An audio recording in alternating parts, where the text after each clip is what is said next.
Welcome back. In this second mini lecture for Unit 2, we are going to study the scientific method, and this material is covered in your text under Chapter 1, Section 2. So people will come into a science class like this and have a pretty good idea in their head of what science is and what science is not. However, my definition would often vary from yours. So in this mini lecture, I want to go through what science is not, what science is, and then how the scientific method works, how we apply science to learn about the world around us. So let's start with what science is not. Science is not just a list of known facts about nature.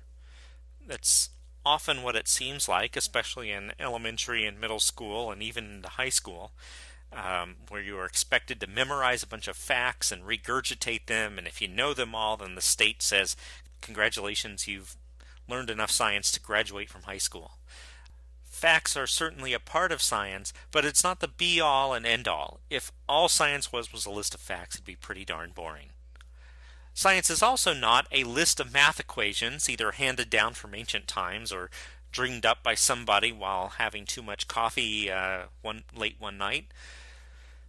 Math is certainly a part of science, but again, math equations are not all that science is.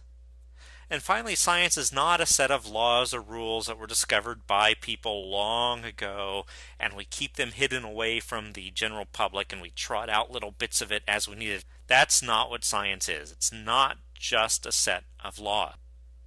So what is science? Here are some pictures of science being done. This was at a conference on some of the research that I do last summer.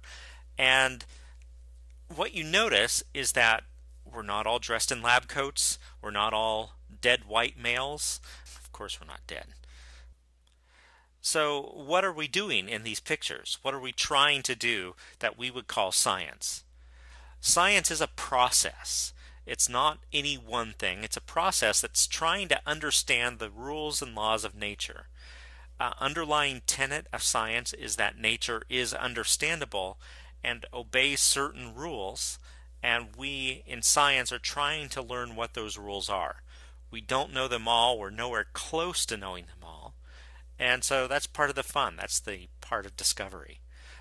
In order to learn these rules and laws of nature, since they're not already written down somewhere, we have to ferret them out. We have to figure out what they are. And to do that, we use observations of the world around us, of what happens in a laboratory. Science uses mathematical models. Again, science is not just math, but math certainly informs it, and mathematics is part of the language that we use to describe nature and what we see. And science is a process that's continually testing ideas by experiment. If you come up with something, that's not good enough to just say, oh, here's my explanation for why the sky is blue. We need to be able to develop an experiment that can test your idea and see if it's right or not. Science is subject to independent verification. It means that anybody should be able to go out, take your idea, test it, verify everything that you've come up with. If you claim that you've gone to the telescope and seen some sort of object and this supports your hypothesis, then other people should be able to go with their own telescope, find the same object, and come up with the same conclusions that you have. Finally, science is a human endeavor. It's us as a species trying to understand nature, and we try to avoid our shortcomings and failures as humans. We try to avoid human emotions coloring what we see. We try to avoid arguments and fights.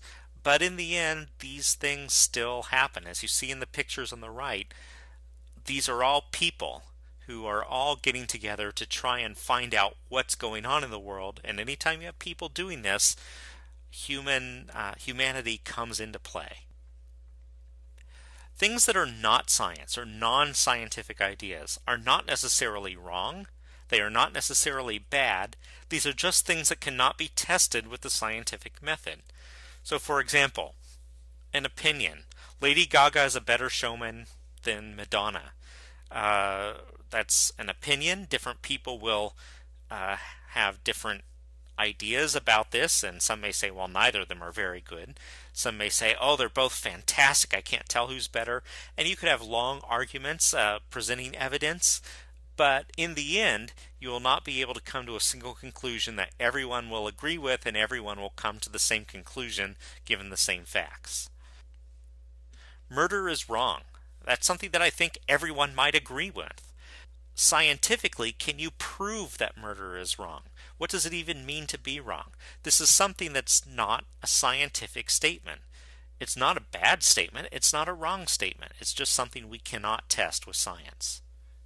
Religion is a non-scientific idea. Again, it's not wrong. It's not bad. It just cannot be tested with the scientific method. There is no way that you can get every human being to sit down, look at a set of facts, and come to the same conclusion regarding religion.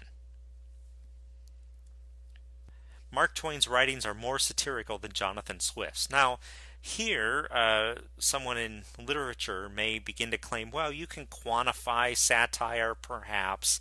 You could sit down and count the number of satirical statements each person made. Of course, what does it mean to be satirical? What some person sees as a satirical statement may not actually be, because we don't have Mark Twain or Jonathan Swift around to tell us anymore. And neither of these authors would probably tell us the truth on everything either. So this is something that, although you can sit and you can study this statement, you would not be able to test it scientifically and get everyone to agree and come up with a completely reproducible answer. Finally, there are statements that sound scientific but are currently non-scientific. So for example, there are some scientists who come out and say there's something called the multiverse, many universes out there, and we can't see all these other universes, we can only see our own.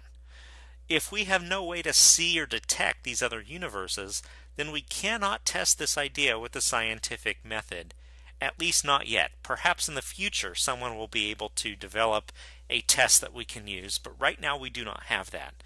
Again, maybe it's right, maybe it's wrong, we don't know. And although it sounds scientific, since we're talking about the universes, if we cannot apply the scientific method, it's not a scientific idea. So we've talked about science, we've talked about non-science. There's one last category of ideas that's out there, and this is called pseudoscience. Pseudo means false, so this is false scientific claims. Pseudoscience are ideas that are often presented as being based in science or sound like science, but pseudoscience usually can be disproven, where you can show that it's wrong, and yet the adherents of these ideas always can explain away these discrepancies. Let's look at a couple examples. The first one is astrology, the idea that the position of stars and planets and the moon and the sun can predict your future. Now these predictions are testable by the scientific method, and when they have been tested, they're no more reliable than guessing. And as some people would say, even a blind squirrel can find a nut now and then. Meaning, even someone completely making stuff up will be right now and again, and that seems to be the way astrology works. It's also pseudoscience because no two astrologers agree on how astrology works. If astrology is a science, every single astrologer should agree on predictions for a given person at a given time. And they will not. Some people will say you'll have a great day. Some astrologers will say you'll have a terrible day. Some will say you should wear purple. Some will say you shouldn't wear anything. If it were truly scientific, everyone would verify each other's predictions, come to the same predictions, and they would come true. And they don't. Another pseudoscience is chiropractic medicine, chiropractic treatments. Medicine is a science. It's something where you can prove, hey, this treatment helps somebody. Diseases are caused by bacteria. These are all statements that can be tested by the scientific method. Chiropractic is based on an idea that pain is caused by misalignments of vertebrae, and that if you align the vertebrae, you will alleviate the pain. Now, some people have gone to chiropractors, including probably some of you, and will come out saying, hey, yes, I felt better when I came out than when I went in.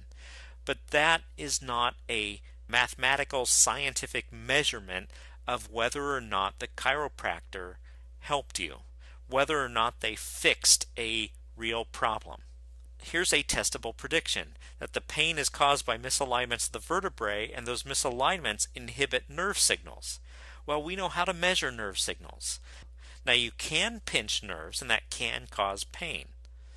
But a lot of the misalignments that chiropractors will say that you have are not pinching the nerves at all, and this can be proven with all sorts of detectors.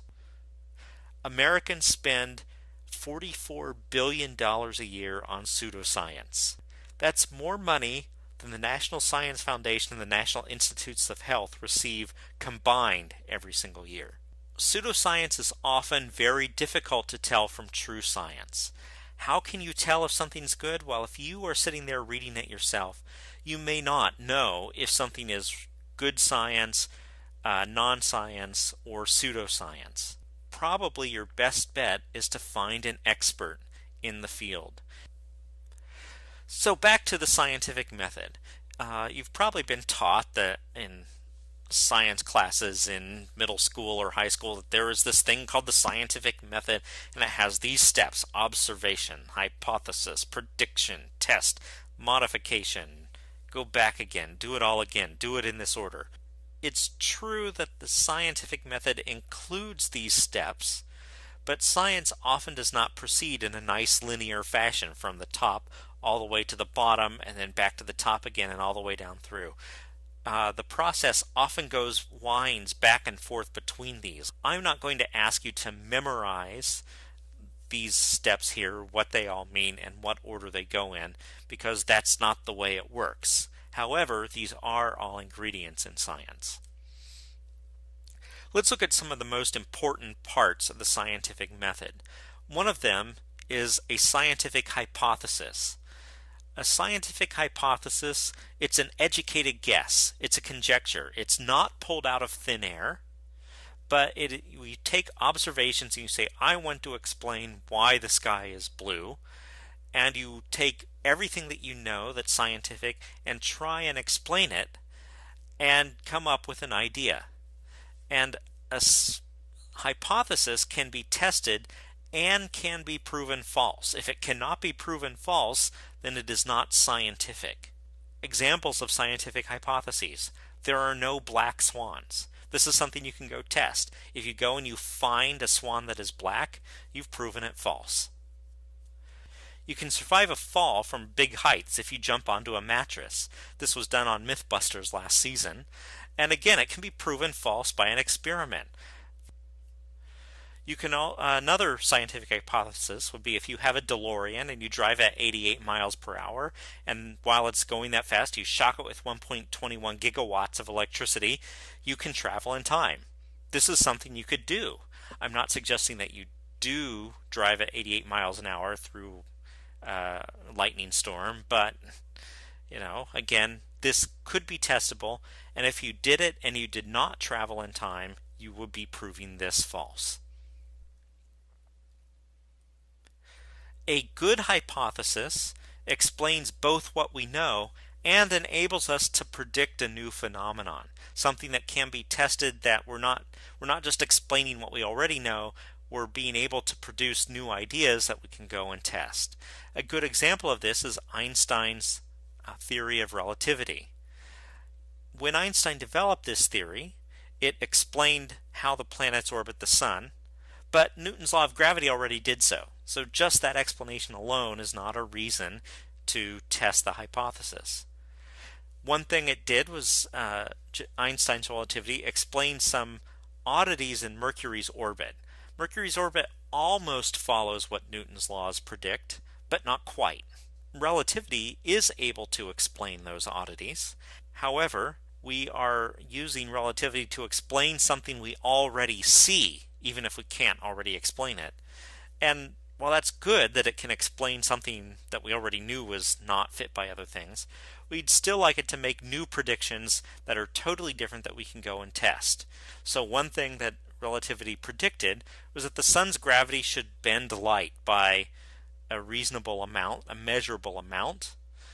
This is not something that had been predicted before, and when scientists went out and looked, they saw that the sun's gravity does indeed bend light by exactly the amount that relativity predicted. And so this is a strong test. Here's a prediction. We can prove it right or wrong. We go out, we test it, and we found it right. Once you have your hypothesis, you want to go and test it with an experiment. There is a prediction that the sun is powered by nuclear reactions. These nuclear reactions involve nuclear fusion, and nuclear fusion produces detectable particles called neutrinos. So you put all those things together, and your hypothesis is that there should be neutrinos coming from the sun. This is something that we can test. We build a neutrino detector, we point it at the sun. If we do not see neutrinos, and we know our detector is working right, then we've proven this hypothesis false. So that's the experiment. Turns out the hypothesis was true, that neutrino detectors did see neutrinos coming from the sun, but ahead of time we didn't know whether or not they were there. It was only after the fact that we could do the experiment and go and test the hypothesis. If a hypothesis has made many unique predictions, and these predictions have survived many stringent tests, then perhaps we would begin to call the hypothesis a theory. So for example, we now call Einstein's relativity a theory of relativity. There's a difference in definition, and an important difference in definition, between a scientific theory and our everyday use of the word theory. In everyday language, theory means a guess, and probably not a very good one. So you could say that the week before finals I shouldn't present you with any new information because you need that time to study. And I would say, well, in theory you'll study, but really I know you're just going to go out and enjoy the end of the semester. That's not a scientific theory. A scientific theory is something that's a well-tested explanation for things observed in nature. It's passed many stringent tests, and the whole of the scientific community, or the vast majority of the scientific community, has come to accept that this explanation seems to work. Scientific theories are never fully proven, and they can be tested again and again and again. And if new evidence comes to light, strong evidence that is not explained by the scientific theory, we can reject it.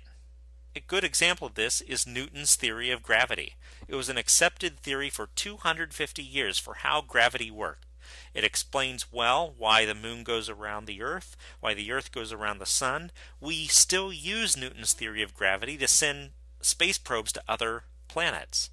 But Newton's theory of gravity cannot fully explain Mercury's orbit around the sun. It comes close, but it's not perfect. Therefore, Newton's theory of gravity is wrong.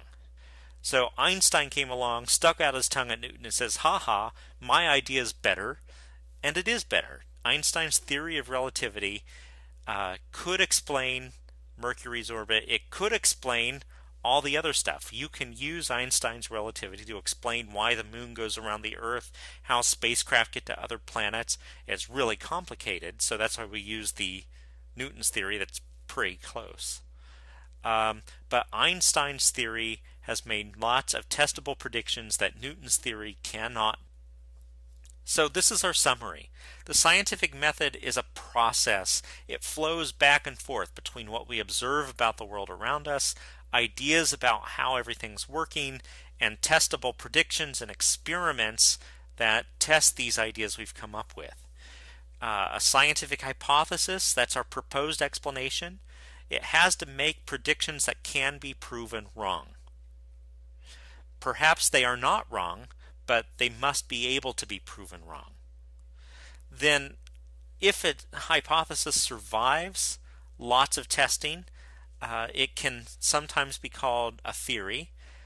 Theories often contain multiple hypotheses that all have survived stringent testing, wrapped up into one nice package that's self-consistent. But theories can never be fully proven. Theories have a special status. They have been well tested. They are not just random guesses. We haven't just pulled them out of thin air. But they still are not proven, despite the fact that they've seemed to work so far. New observations can always prove a theory false. So this is our summary of the scientific method. Go now and complete the response to this mini lecture, and that's it for the mini lectures here in Unit 2.